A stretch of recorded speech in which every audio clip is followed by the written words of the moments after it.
This podcast is brought to you by Most Valuable Podcasts, leading the league in podcasting entertainment.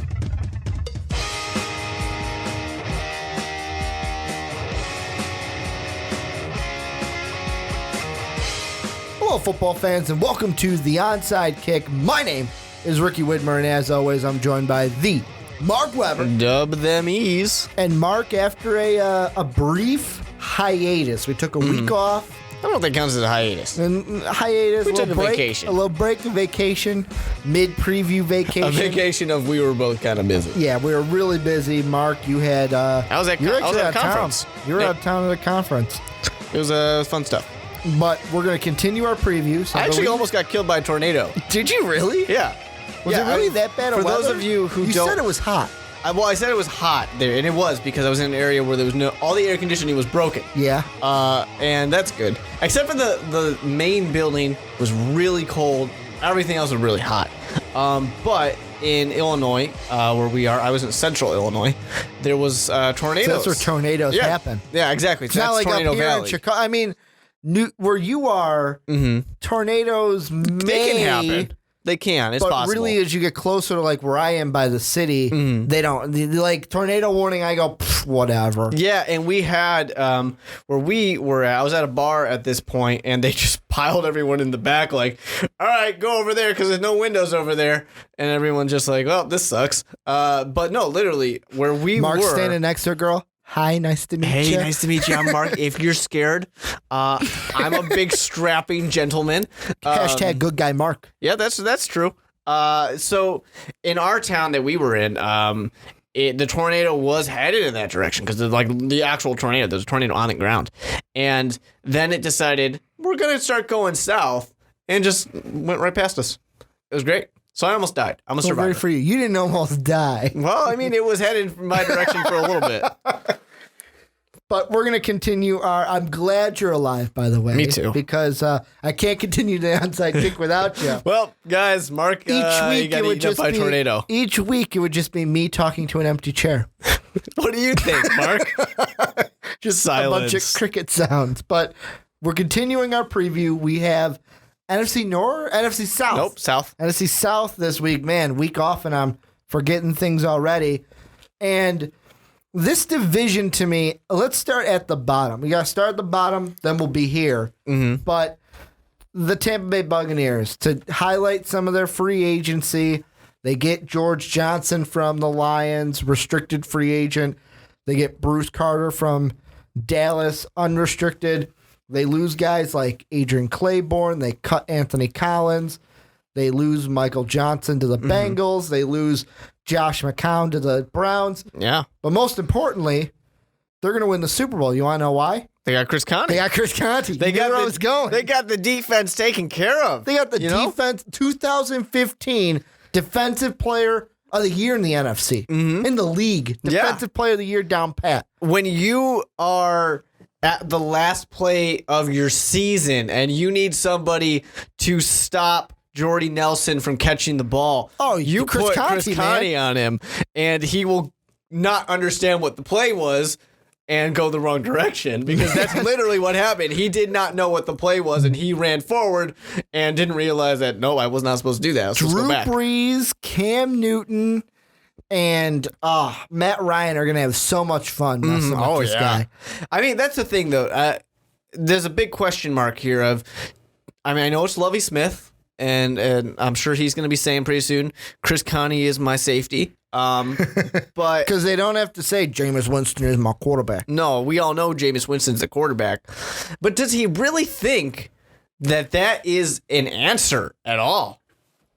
I've experienced Chris Conte. All right, I know what Chris Conte is. Well, you went through it being I a know Bears the fan. man, the myth, the legend. Bear down, Chicago And Bears. You know what? Tampa Bay, feel free.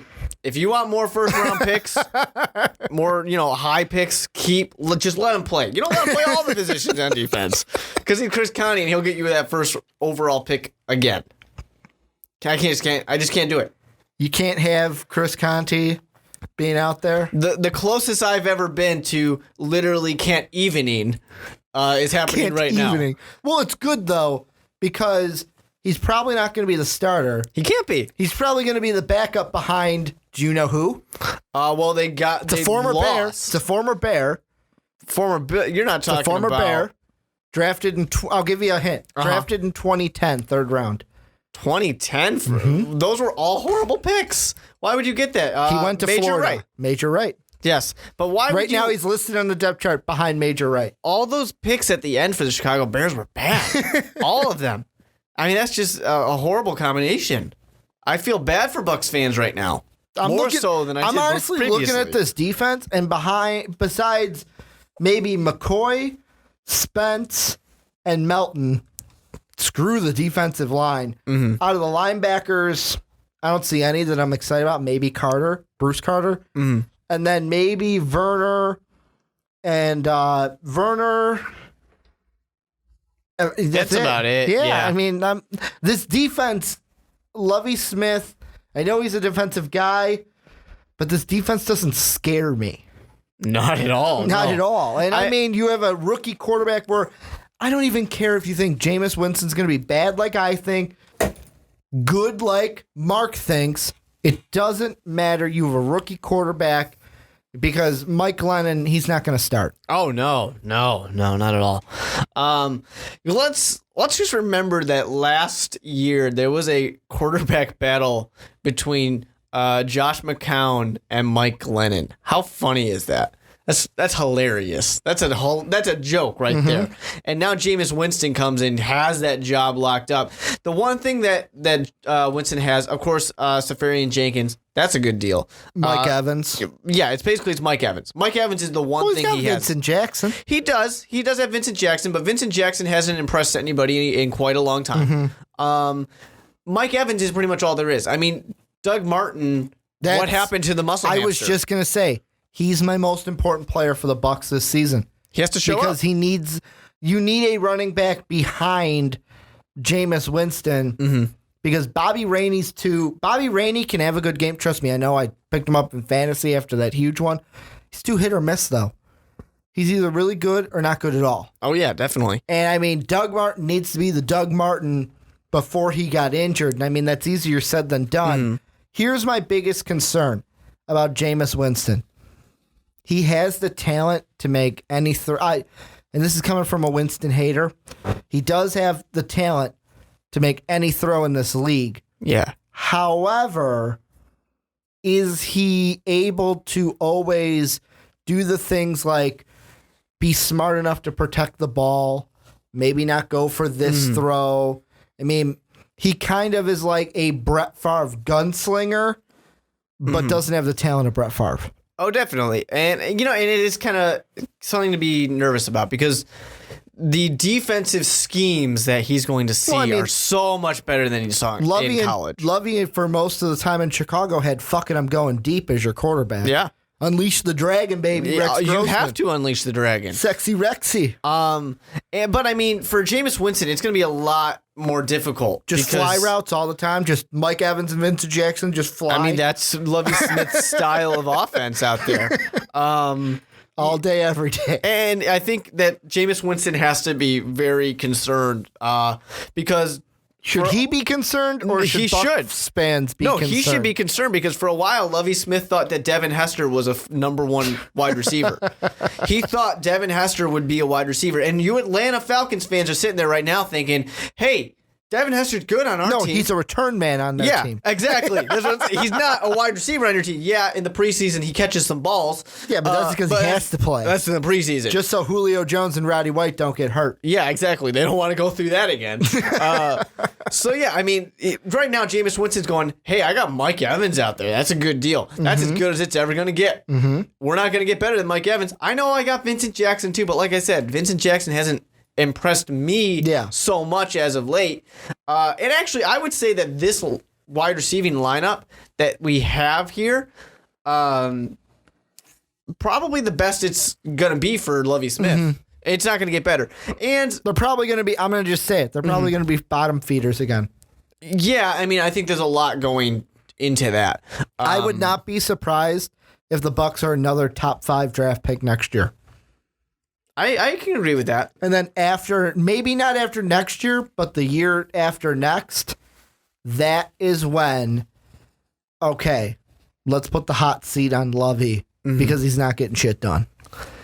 Yeah, I can agree with that. Eventually, I don't think he has too long of a leash. I really don't. 2 years.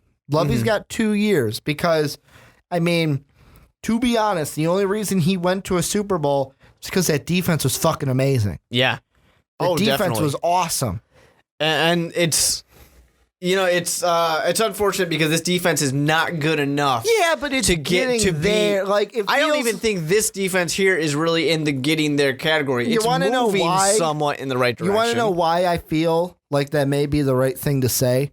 Why is that? Is because I feel like in Chicago, it was Lovie Smith's first head coaching job. So, of course, some players from Tampa followed him. But I just feel like now coming to Tampa, any Bear that got kicked out during the clearinghouse change this year, it's like, let's just get the band back together. And that is not how you build a team. No, and the problem for that is a lot of those guys are either not that great, or past their prime anyways. I do want to say one thing before somebody yells at me in the comments. Yes, I know Vincent Jackson had a 1,000-yard season, but 1,002 yards, guys, and 2 touchdowns. I'm not impressed when it comes to what he's been able to do in the past. We're going to move right up the standings from last year. So we're going from Tampa. We're talking about Atlanta, the Atlanta Falcons. And some of the highlights from their free agency, they keep Corey Bierman. They keep Charles Godfrey. And other than that, Matt Bryant, the kicker, they kept him. Their key free agent signings, Adrian Claiborne from the Buccaneers, Justin Durant from the Cowboys, and they lose Dwight Lowry to the Colts. Sean Witherspoon is now with the Cardinals, and Harry Douglas and Massaquoi are now with the Tennessee Titans. Love that Massaquoi. This is a team, though, for me, that it's what we talked about. I can't remember if it was I think it was a year ago. It was last offseason. We had the podcast where we talked about the best wide receiver cores in the NFL. Yep, that's what this team is. You have Roddy White, you have Julio Jones. To me, now that Brandon Marshall's no longer in Chicago, this is the best one. Brandon Marshall, who is ranked one of the highest, the second highest wide receiver in Madden. This is the best one. Just want to throw that out there. However, the running game, is it Freeman that's going to be the guy? Is it Smith that's going to be the guy? Is it going to be third-round pick Tevin Coleman? I mean, they add Jalen Collins, the cornerback. They add Vic Beasley. Which are 2 great picks. They add some stuff on defense. And we also have to throw out there, because I haven't said it yet, Dan Quinn's the head coach now. What is he going to do year one? Revamp the defense. That's what he's going to do. And I like, if we remember the Atlanta Falcons in Hard Knocks, almost forgot the name of the show, which I'm really excited about. Did you find out who Hard Knocks is this year? No, I haven't really looked that hard. Found out today it's the Texans. Nice. That'll actually be kind of fun to watch. We get to see really Houston. And then I said to myself, man, I wish we would have known this like 2 weeks ago. Yeah. When we talked about the AFC South. That's right. But from the one thing I remember most about that Hard Knocks with the Atlanta Falcons was them saying, hey, people don't think we're tough. We need to go out there and prove that we're a tough team. Mike Tice said that a lot. Yeah, and what happened? They did not prove they were a tough team, and now Tice is gone. However, wait. Mike Tice would say that, though? No, I'm talking Tice. Oh, okay, you're talking Tice was there, too. He was like the O-line coach or something. And because I remember him just because he used to be a coach on your team, he used to be the head coach of my team. I remember I just thought to myself, man, does Tice swear a lot. Yeah, he did. Swears a lot, and he like calls people names, and I was like, okay, it kind of feels like we're getting a little over the top here, Ticey. A little bit over the top. Oh, definitely. It was fun though watching him. So that's the kind of things that makes Hard Knocks more fun. But I mean, I was thinking, of course, of Mike Smith losing his job, the head coach, because they did not prove that they were tough, and they go even further in that direction of, hey, let's get the best defensive mind we can get in here to prove that we are tough. And I love Vic Beasley. I love Jalen Collins.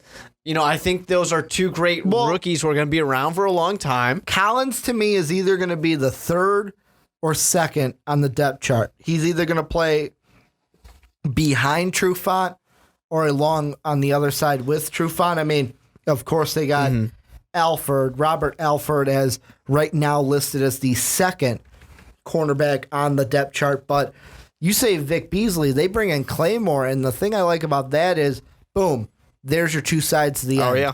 I mean, Claiborne in Tampa didn't have that great of a year last year, but he's looking for a fresh start in Hotlanta. You get the young rookie on the left, Claiborne on the right. Your goal is to get to Cam, get to Winston, get to Breeze. Mm-hmm.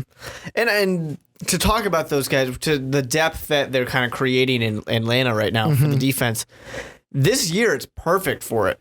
Atlanta Falcons, even though a lot of people are going to be down on them, I think they kind of have a chance to be the sleeper team, especially in a fairly weak division, because their schedule is so easy. Not just that. The one thing you got to think of is Dan Quinn's coming in, and he's saying, well, I got to revamp this defense.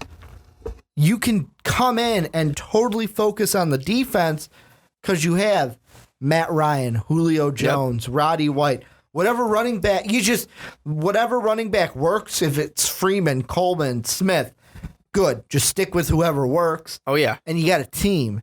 You got Matthews that they drafted, I want to say 2 years ago, offensive line help. It's just this defense that needs a direction. And Dan Quinn's going to come in and say, so I did in Seattle, and boom, show him the ring. Say, hey, I could have had two of these if they fucking run the ball on the 1 yard line. So this time we're going to run the ball. Give me a running back. He's like, I can make that call now because I'm the head coach. He can. I look down at the schedule here, and we're not going to talk about it too much. Yeah. You can check out the preview, the actual Atlanta Falcons video that we have on YouTube for that. I believe I had that one. But yeah, you do. The Eagles, Cowboys, and the Colts. I mean, those are your tough games, and those are really tough games. But the rest of them, because your division's fairly easy, you get to play the Giants, you get to play the 49ers. The Vikings will be a little more difficult, but nothing crazy. And at least they have that one at home. Yeah, exactly. This schedule for the Atlanta Falcons, it's not easy necessarily, but it leans to your favor. It really does. I don't know what the win-loss is going to be because I have to calculate it a little bit. But just looking at the games, if I see this schedule, and you've had a while to look at the schedules now, but you see first four games: Philly, New York, the Giants, Dallas, Houston. Not a really good stretch. Philly, Dallas, like you said, are good. Houston, who we talked about 2 weeks ago in the NFC South preview. New York is but New York is they're so inconsistent that they can be good. That's a fair assessment. I think the one thing that the Atlanta Falcons are going to have over the Texans is, even though the Texans defense is better, but the Atlanta Falcons defense is very good, where they will get turnovers. And that's what will harm the Texans, because the Texans are going to have a lot of trouble scoring points. I will say this, both games against Tampa, Atlanta-Tampa games, Jameis Winston throws 5 interceptions. He averages more than 2 interceptions a game in those two.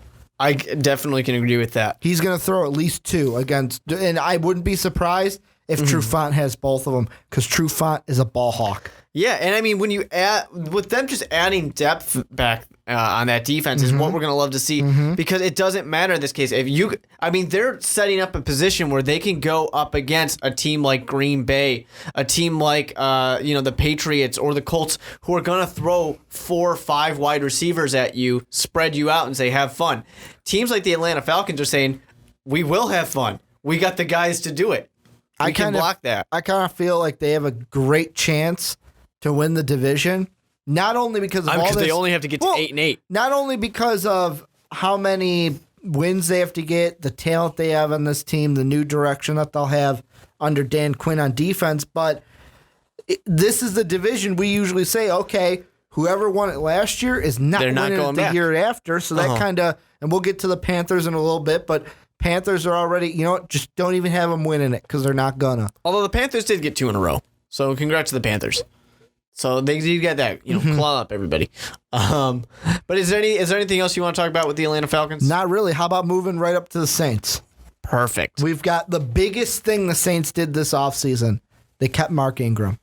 Then they added a Brandon Browner from New England. They keep Shane Grand, the place kicker. You got to get to the biggest thing they didn't do. Pierre Thomas. And Jimmy Graham. And Jimmy Graham. They traded Jimmy Graham. Yep. For a center. They didn't keep Got him. Kruger for that, but they picked up from the Bears, Josh Morgan. They re-signed a lot of guys. Like I said, Ingram, Graham. They re-signed Bryce Harris, Raymond Humber, Luke McCown, not Josh McCown, Luke McCown. But they let some key guys go, like Meacham, Pierre Thomas. They let Cadet go to the Patriots. Mm-hmm. And also CJ Spiller is probably going to be their backup running back. Which is interesting. CJ Spiller, the killer illa. Very interesting. I'm very interested to see how that works out with this team, because Ingram and Spiller are two completely different running backs. So that has good potential. It kind of reminds me what, I don't want to say the Eagles. I would say more of what, it kind of reminds me what the Chargers were doing. With, I want to say it was LT Darren Sproles, where LT was the main back. He could do anything. You can go up the middle to the outside. Sproles was more that return specialist, swing out for the screen pass. That's what I think they'll use Spiller. Use him in situations, kind of like Pierre Thomas, where you got to get his speed. Get him open and let him use that speed to kill. For sure. And obviously you still have Drew Brees, who... one of the best quarterbacks in the league. Yeah, and really kind of forgotten about a lot for a guy who consistently has like the highest yards thrown per season. And before we forget to mention their top two picks, both first rounders at 13 and 31, Andrus Peat, offensive lineman, then inside linebacker Stephon Anthony out of Clemson. And they also drafted, he probably won't play. She got Drew Brees, but Colorado State quarterback, third rounder, Garrett Grayson. Mm-hmm. Which will be interesting to see how that goes if they stash him in the third spot, because he's not going to be the backup. If they stash him or if they try and practice squad that guy. My big thing, though, is what are you going to do without Jimmy Graham? I know you felt like you had to trade him. You traded him for, I believe it was a first rounder, and then Unger was who you got, the center, to try to protect Brees. Which is you need, obviously. Now this puts the pressure for me on Colston, on Cooks, on even Josh Morgan, who will probably be the third wide receiver. Which is very unfortunate. On this team. Or Joseph Morgan. They got two J. Morgans. Joseph Morgan, not Josh Morgan, will be the third. One of them is going to be the third receiver on this team. Either way, you're not excited in any way, shape, or form. And I feel like the main thing of this Saints offense, and Saint fans, you can disagree with me, I kind of encourage it, is run the football with Ingram. Just have a philosophy of, we're just going to run the football and let Brees do his thing when we have to pass it. But I feel like the Saints, you don't have to say this because, Sean Payton knows what he's going to do. It's just they had a bad break last season. Yeah, they did. I kind of think that when it comes to the New Orleans Saints, the problem is you do have Drew Brees. So you want to rely on Drew Brees, and you want to let him just be who he is, which is, the quarterback that will just throw all over everybody. I don't think they're in the best position to make that work without Graham. And maybe some people out there think that we are overselling Graham's value to this team, but I disagree completely. I don't think we can undersell it enough. It's a huge piece that's missing, and literally a huge piece. So I don't know how they're going to completely get through that. I think you have to kind of change a lot of your strategies and a lot of your philosophy on offense to make that work. But what they've been doing, because that is a safety blanket right there for Drew Brees, they're shoring up the offensive line, saying, hey, it doesn't matter that we don't have this guy because we have enough time for our wide receivers to get open now, something that Drew Brees has been lacking for a while. So Drew Brees is a very smart, very strong-arm quarterback. Just give him time. Give him time. People will get open. He will throw them open if he has to. And I mean, one of the huge things that, I mean, I'm trying to think about how I want to word this. Most people may be thinking, not maybe seriously, but in some sort of way, maybe saying, well, I should pick the Saints to go to the Super Bowl. No, why would you do that? Do you know why I'm saying that? No, I don't. Because of the good luck charm, apparently, because he only played 8 games in 13, 9 games last year, but he's back-to-back Super Bowl winner, Brandon Browner. Won in 13 with the Seahawks, won it last year with the Patriots, comes over to the Saints. I love this pickup on the defensive side of the ball, but you know there's got to be some people that are superstitious, like, yeah, they may be able to be lucky enough to make it now because they got this guy who should have lost last year. They got this guy I don't know about. You don't know about Brandon Browner? No, that's what I'm saying. Most people I'm not talking to you, are. Mark. I'm talking to you. You don't know about Brandon Browner? Go get yourself educated, listeners. But he is going to help out this secondary because the defense to me is just bleh. There's no, like, Hawthorne, maybe Spencer, Vaccaro, and Browner are, to me, the sexy names that jump off the page. For sure. So, I mean, it'll be interesting with the Saints. I mean, I think personally, not much changes in this division. The Saints, the Falcons, and the Panthers are all battling it out for that number 1 spot. And then the Tampa Bay Buccaneers are in the division. Whoever just does better. Yeah. Is what you're saying. Pretty much. And I think this comes down to another one of those, 9-7 teams that gets in. I really think that's what it's going to come down to.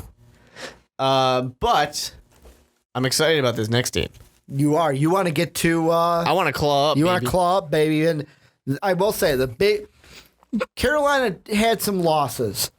They had Jarrett Boykins going from... Or no, Boykins went from Green Bay to the Panthers. I misread that. They had Greg Hardy go from them to Dallas. D'Angelo Williams leaves for Pittsburgh. Byron Bell is now in Tennessee.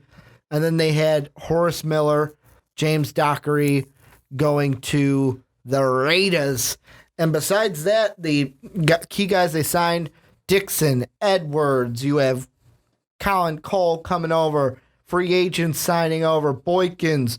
You have Kirk Coleman, Ted Ginn Jr., Jonathan Martin, who was cut by the San Francisco 49ers. And to me, I want to come in and say, team to beat in the NFC South. But part of me says, wait. There is no team to beat.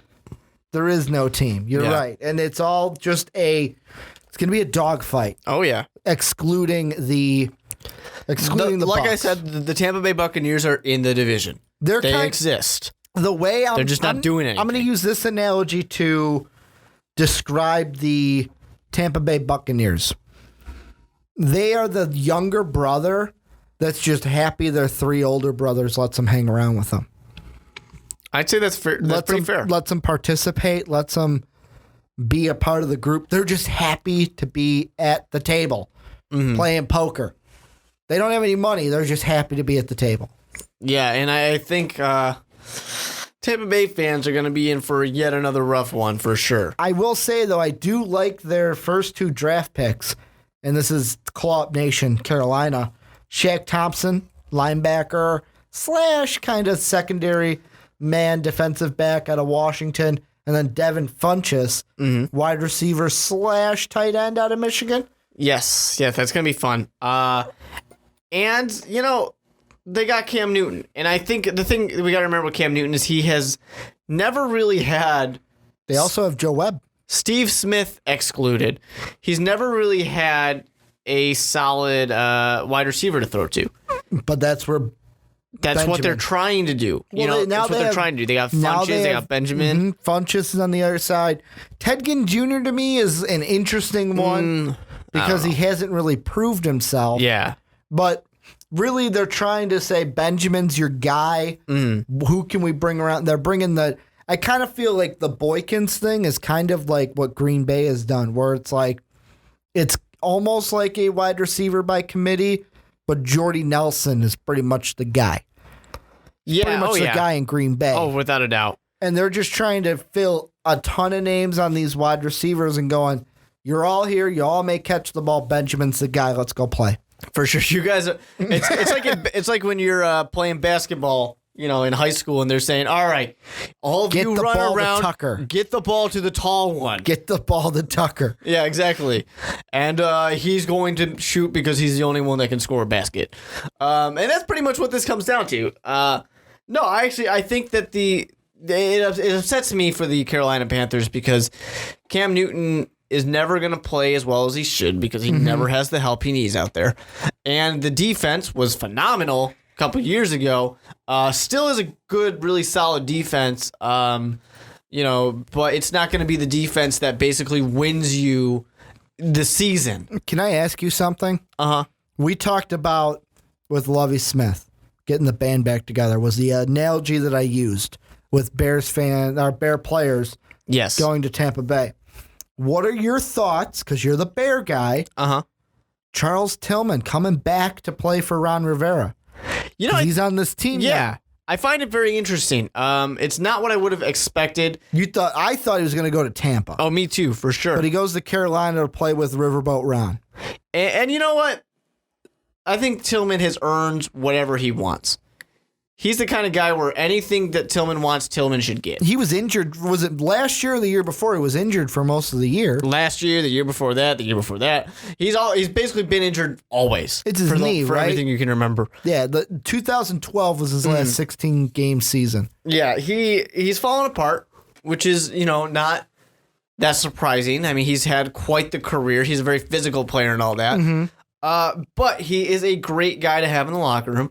I joke about him being a cheerleader every now and then because he spends most of his time on the sidelines. I would upgrade him to coach, assistant coach. Sure. Because at least he knows what he's talking about. Yeah, but I mean, he really is just, you're kind of just getting a locker room presence. A glorified cheerleader. Yeah, and you're getting a guy who's going to be out there making the kind of backups and the younger guys a little bit better, showing them the way it should be done because he's class act.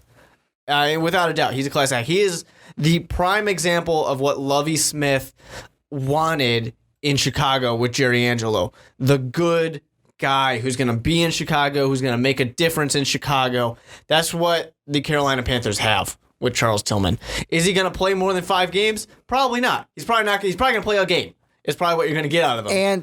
But he will peanut punch a ball for you while he's out there. It took us so long to get to this point, but we joked earlier about the fake defensive player in the NFC of the year, Chris Conte. Oh, yeah. Well, Carolina has the real defensive player of the year in the NFC, Luke Kuechly. Oh, got Kuechly, and then now on the weak side, you're putting Shaq Thompson next to him. I cannot wait to see what that does. You have, Star Latuile, you have Coney Ealy, and I'm waiting for this team to show us you were better than 7-9. Show us 7-9-1. 7-9-1. Show us 7-8-1. I think is what it was. Whatever. Show us you were a positively 500 team. Show us that you deserve to be in the playoffs. Yeah, it's not like when you just happened to get in when there. the Rams had to play the Seahawks and the Seahawks got in at 7-9. Yeah. Show us that you're not that. To be fair, though, I mean, we're comparing to that, but 7-8-1 is worse than 7 because you tied. Because you tied. You tied. You can tie? Hey, yeah, Donovan McNabb, I didn't know you could tie. I just thought you kept playing. You probably kept playing should. Someone wins. Don't Who did they tie against? The Bengals. Yep. They tied against the Bengals. Both those teams that tied got into the playoffs, though. So maybe they're onto something. You want to know what's funny, though? Is they tied, and then they lost 1, 2, 3, 4, 5, 6 games in a row. Yeah, they lost 6 of their 8 games right after that tie. But and then had to win 4 to get in. You got in the playoffs. Yeah, you got in the playoffs, so that's cool. Way to go. This division, if I can really bring it down real quick. Everyone said, and this is the kind of go off what I think you're going to say. Everyone says, like, in every preview we've done, this is going to be the most competitive division. This one is just because of how big of a dogfight it's going to be. Oh, well, I mean, it's really easy to be competitive when everyone's fighting for 500, right? I mean, I don't want to be too mean on this team, but the highest win total I can give any of these teams is like 9. Mm-hmm. I mean, that's like your best case scenario for most of these teams. I think I have the Falcons with a little more. I think they can be a positive 9-win team. But you said the schedule's easy for them. I mean, for any of these teams, if they get really hot, they can do it. They don't have to play the NFC West or AFC West like the North. They don't play any difficult divisions. Pretty much is what it comes down to. I mean, they played their own division, which is just going to be a toss-up. That's where the dogfight comes in. But that's the kind of situation, too, where let's say, I'm just going to throw the Saints out there. Let's say the Saints are just looking really good, and they get the number and they sweep the division. Well, okay, now we have a team who's double-digit win because the rest of it is so much easier. Of course, then that's going to be a team that gets in the playoffs and probably gets beaten down, kind of like the Bengals typically do. But, sorry, I just had to throw the Bengals under the bus for a little bit. The Bungles? Yeah, the Bungles. Just as the team that isn't quite at the caliber yet happens to get there all the time. But I just think that this division is going to be tougher later on. Lovie Smith probably should go at some point. I don't think he's going to do much for you Tampa Bay fans. Can I ask this then, since you threw out that about Lovie Smith? Uh-huh. Do you think Ron Rivera hits the hot seat in a few years or sooner rather than later? You think that he probably... Well, I don't want to... Because really this division's interesting. Sean Payton's protected by the Super Bowl. Pretty much, yeah. I mean, he didn't get fired through Bountygate. He's never going to get fired. Dan Quinn is new. Then you have Ron Rivera, who, to me, I feel like the team could be a lot better than they are, but they did make the playoffs. Yep. And then you just have the shit show, which is the Lovie Smith blanks. The thing I'll say about Ron Rivera, I don't put the blame on him because a lot of the problems that the Panthers have are personnel problems, and that's not the coach's decision. I mean, you're not Chip Kelly, you're not Bill Belichick, you're not Pete Carroll. You don't make those decisions necessarily. It's unfortunate. He probably will get the blame, but Cam Newton needs to throw the ball to somebody. Yes, you gave him Calvin Benjamin, and that's awesome. You're giving him Funches now, which is good. You're going in the right direction, but you traded Steve Smith. Steve Smith, who was the only guy that Cam Newton threw the ball to. He was Mr. Reliable out there. He was the spark on that team. And then how do you reward him after getting to the playoffs finally? You say, all right, see you later. You let D'Angelo Williams walk. I mean, the tandem that everybody has been so used to for forever. But to be honest, they weren't producing. It might. I don't blame them for letting Williams walk. Steve Smith walking was. You can say it was horrible. A locker room issue, but he's the best wide receiver on your team. Yes, exactly. And he was this. Yeah, you can say it was a locker room issue, but he's fired that team up. Could you imagine if we were talking right now, Benjamin and Smith, boom, division winners, hand it to them. Oh, without a doubt. I mean, that's 10, 11 wins. Yes, I mean, I don't want to put the blame on Ron Rivera. Ron Rivera probably will get the blame, and if it goes badly, we'll probably get fired. But...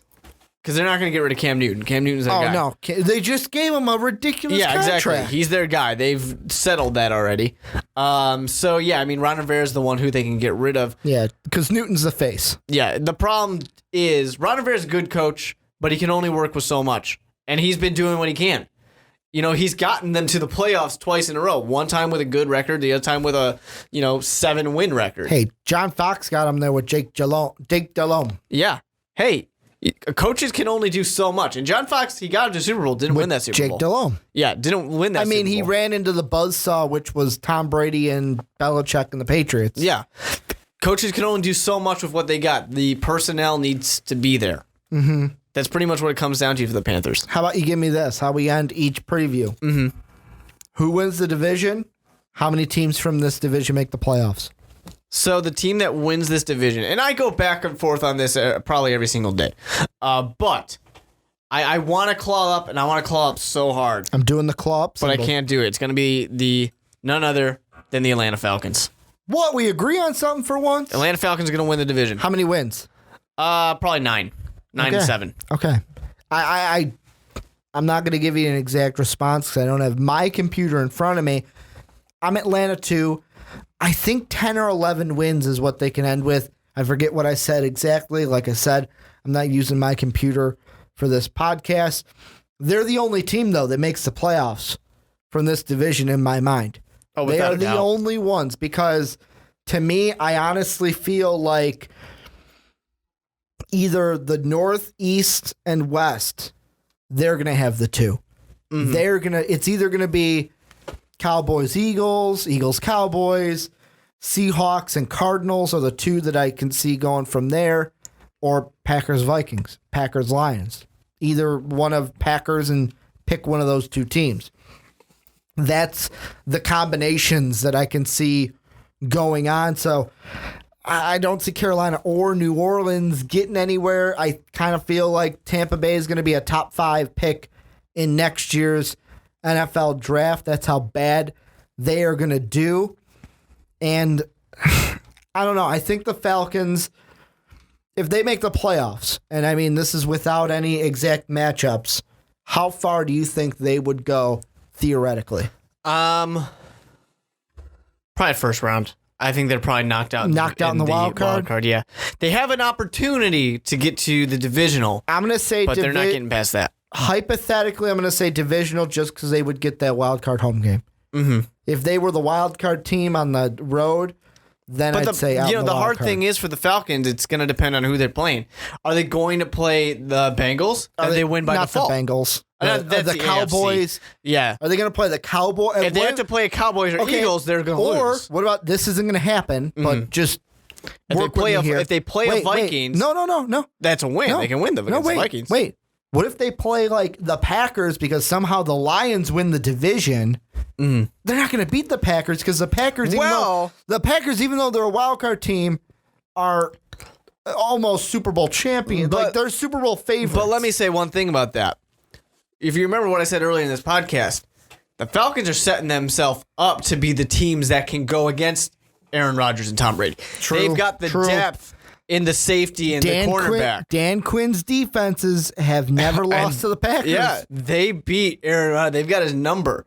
I'm not saying that the Atlanta Falcons are going to beat the Packers because they're not set up yet. I'm just saying if it's a matchup like that, I don't know if they get out. I'm not going to sure thing that thing to Aaron Rodgers. But that is going to do it for our NFC South preview. I want you guys to tell me down below in the comment section what you thought of anything we talked about today with the teams. Who do you think is going to win the division? How many playoff teams do we have from the NFC South? Also, if we didn't mention anything, let us know what we missed down below in the comments.